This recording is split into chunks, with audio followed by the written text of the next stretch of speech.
Hi, my name is George Eapen. I'm the CISO for GE, covering the Middle East and Africa region.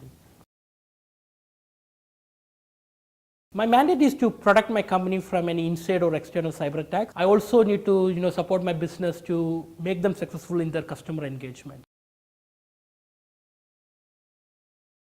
Look, if you think about CISO role, it's evolving, right? Few years back, CISOs were more focused about IT security, traditional, infrastructure, security, where you're more focused on patching and, making sure your network is protected, identify threat, how to, prevent it. But nowadays, actually, we are also getting involved in engagements with customers where, like, nowadays we all take data from customer and we do predictive analytics. How we make sure those data is safe, right? And also how we make sure we are compliant to the law of the land.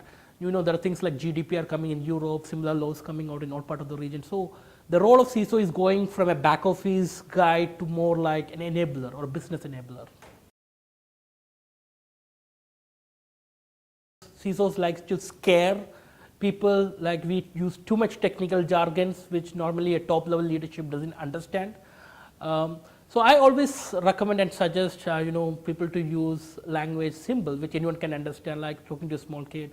So I always believe, don't talk about IT risk, rather map those cyber or IT risks to a business risk and talk about those businesses to leadership, talk about the dollar impact if that risk happen in your environment.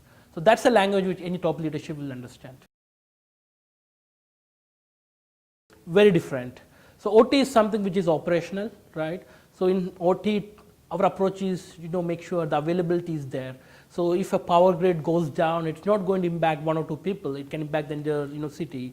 So IT security, we focus more on the confidentiality, integrity, and availability piece. It's a traditional way of looking into IT. So the approach for IT security is completely different compared to OT security. OT is something which is already out there, which is in operation, right? When you identify a new vulnerability or a zero-day vulnerability, and in all those OT systems, there is a operating system used. There is a lot of IT components used. Some of the zero-day vulnerabilities are going to be there in those OT systems. Now think about, we are connecting these OT systems back to internet for IoT and all. You are exposing all these vulnerabilities to internet so someone can misuse it, right?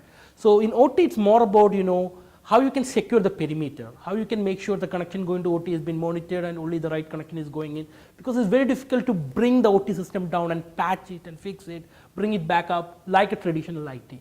So it's very different in terms of how you're going to attack and tackle this. CISO is a big player right nowadays, right? It's a board level topic. Don't be the traditional back office guy, talking only to CIO. Rather, try to look around. What are those cyber risks? How this can impact your business line, right? Articulate it, right? Feel empowered. Go to the leadership, right? And bring them, talk to them about this risk and show the value.